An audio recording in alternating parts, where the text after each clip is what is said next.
अस्सलाम वालेकुम। पैसे की एक बड़ी ख़ास बात है दोस्तों।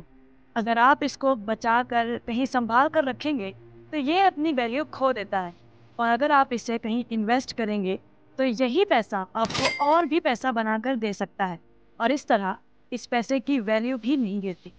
इस पर हमने एक वीडियो भी बना रखी है, जिसका लिंक आपको नीचे डिस्क्रिप्शन में या ऊपर आई बटन में मिल जाएगा। तो दोस्तों, जब इन्वेस्टमेंट की बात आती है तो सबसे पहले स्टॉक मार्केट का नाम आता है।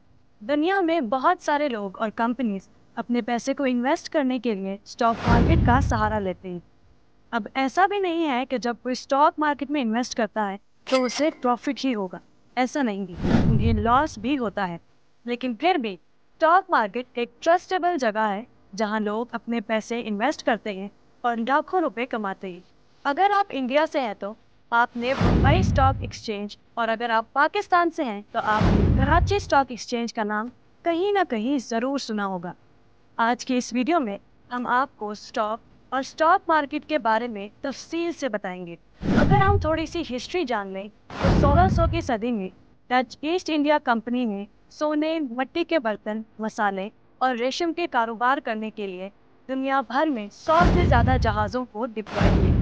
मगर इतना बड़ा ऑपरेशन चलाना सस्ता काम नहीं था। अपने महंगे सफर को फंड करने के लिए कंपनी ने प्राइवेट सिटीजन्स का सहारा लिया। ऐसे इंडिविजुअल्स जो सफर को सपोर्ट करने के लिए पैसा इन्वेस्ट कर सकते थे, बदले में शिप के प्रॉफिट्स का हिस्सा लेने के लिए। इस अमल ने कंपनी को और भी बड़ा सफर अफोर्ड करने में मदद दी, जिससे उन्हें और उनके इन्वेस्टर्स दोनों को मुनाफा मिलने लगा। इन शेयर्स को कॉफी हाउसेस और शिपिंग पोर्ट्स में बेचकर डच ईस्ट इंडिया कंपनी ने अनजाने में दुनिया का पहला स्टॉक मार्केट इन्वेस्ट कर दिया। तब से कंपनीज विनिंग इन्वेस्टर्स से फंड्स कलेक्ट कर रही हैं ताकि हर तरह के बिजनेस को सपोर्ट कर सके। इस तरह डच ईस्ट इंडिया कंपनी ने बहुत पैसा कमाया और उस वक्त की बहुत अमीर कंपनी बनी थी। ये तरीका इस कदर फायदेमंद साबित हुआ कि हर कंपनी ने इस तरीके को अपनाया। आज तकरीबन दुनिया के हर मुल्क के पास अपना स्टॉक एक्सचेंज है और ये उस मुल्क की इकोनॉमी में काफी रोल भी प्ले करता है। स्टॉक एक्सचेंज वो जगह है जहाँ पे स्टॉक या शेयर्स की बाकायदा खरीदो फरोख्त होती है और स्टॉक का मतलब होता है किसी बिजनेस में आपका हिस्सा। स्टॉक्स को आसान अल्फाज में समझने के लिए फर्ज करें आप कोई बिजनेस स्टार्ट करना चाहते हैं। आपका आइडिया भी बेहतरीन है लेकिन आपके पास इन्वेस्टमेंट की कमी है। तो आप क्या करते हैं कि अपने दोस्तों को अपना आइडिया शेयर करते हैं और उन्हें इन्वेस्टमेंट करने के लिए कायल करने की कोशिश करते हैं। और फर्ज करें आपके दो दोस्त इन्वेस्टमेंट करने के लिए मान भी जाते हैं। अब आप क्या करते हैं कि 50% आप खुद इन्वेस्ट करते हैं और बाकी का 50% आपके वो दोनों दोस्त 25-25% करके इन्वेस्ट करते हैं। अब आप बिजनेस स्टार्ट करते हैं और बिजनेस में जो भी प्रॉफिट होगा उसमें आपके दोस्तों का भी हिस्सा होता है। यानी अगर आपको बिजनेस में 100 रुपए का प्रॉफिट होगा तो इसमें से 25-25 रुपए आपके दोनों दोस्तों को भी मिलेंगे। इसे डिविडेंड कहा जाता है। और जाहिर सी बात है, प्रॉफिट की तरह अगर आपके बिजनेस में लॉस होगा तो आपके उन दोस्तों को ये सहना पड़ेगा। बिल्कुल कुछ इसी तरह से स्टॉक मार्केट भी काम करती है, लेकिन बहुत बड़े पैमाने पर। वहाँ पर बड़ी बड़ी कंपनीज अपने शेयर्स बेच रही होती हैं, बड़े बड़े इन्वेस्टर्स होते हैं और डेली बेसिस पर शेयर्स का लेन देन होता है। अब यहाँ पे सवाल ये है, कंपनीज अपने शेयर्स बेचती क्यों हैं? इसके मल्टीपल रीजंस हो सकते हैं। कंपनीज अपने शेयर्स बेचती हैं ताकि बिजनेस एक्सपेंशन के लिए पैसा जमा कर सके। अगर बिजनेस के लिए कहीं से लोन लिया है तो पे कर सकें, अपनी पब्लिक प्रोफाइल बेहतर बना सकें। इससे ऑनर्स और एम्प्लॉयज़ को लिक्विडिटी मिलती है और ऑनरशिप डाइवर्सिफाई होती है। शेयर्स को एम्प्लॉय इंसेंटिव्स के तौर पर भी इस्तेमाल किया जाता है और मार्केट से कंपनी की वैल्यूएशन भी हासिल होती है। कभी कभी शेयर स्ट्रेटेजिक पार्टनर्स को बेचकर एडिशनल रिसोर्सेज और एक्सपर्टीज हासिल की जाती है। इसके अलावा और भी कई रीजंस हो सकते हैं। यहाँ पे एक बात ये भी नोट करने वाली है कि स्टॉक मार्केट में कंपनीज का शेयर सिर्फ कंपनीज ही नहीं बेच रही होती, बल्कि उस कंपनी के जो शेयर होल्डर्स होते हैं वो भी बेच रहे होते हैं। फॉर एग्जाम्पल, आपके पास किसी कंपनी के 5 शेयर थे, आप उसमें से 3 शेयर्स बेचना चाहते हैं, तो वो भी स्टॉक मार्केट में फॉर सेल होती हैं। स्टॉक मार्केट को दो किस्म की मार्केट्स में तकसीम किया जा सकता है, प्राइमरी मार्केट और सेकेंडरी मार्केट। प्राइमरी मार्केट में कंपनीज अपने शेयर्स लोगों के सामने लाते हैं और बेच रहे होते हैं। एक कंपनी की अपनी मर्जी होती है कि वो कितने शेयर्स लोगों को बेच दे और इन शेयर्स की कीमत इसकी डिमांड की वजह से ऊपर नीचे होती है। फॉर एग्जांपल, एक कंपनी चाहती है कि वो अपने 1 मिलियन के शेयर बेच दे, तो वो इन 1 मिलियन के 100 शेयर भी बना सकते हैं, 200 भी, 500 या 1000 भी। अब कंपनी अपनी एक मिनिमम और मैक्सिमम रेंज सेट करती है कि हम अपने 100 शेयर या 500 शेयर इस रेंज में बेच रहे हैं। अब अगर इस कंपनी के शेयर्स की डिमांड बढ़ जाती है, बहुत से लोग इसको खरीदना चाह रहे होते हैं, तो शेयर्स की कीमत भी बढ़ जाती है। और अगर डिमांड ज़्यादा नहीं होती तो शेयर्स की कीमत कम भी हो सकती है।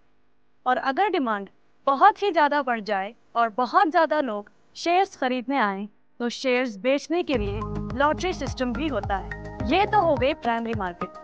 अब सेकेंडरी मार्केट वो मार्केट होती है जहाँ पे एक कंपनी के शेयर होल्डर्स अपने शेयर्स बेच रहे होते हैं। शेयर होल्डर्स अपने शेयर्स दूसरे लोगों को बेचते हैं प्रॉफिट के लिए, कहीं और इन्वेस्ट करने के लिए, या कंपनी के परफॉर्मेंस की वजह से।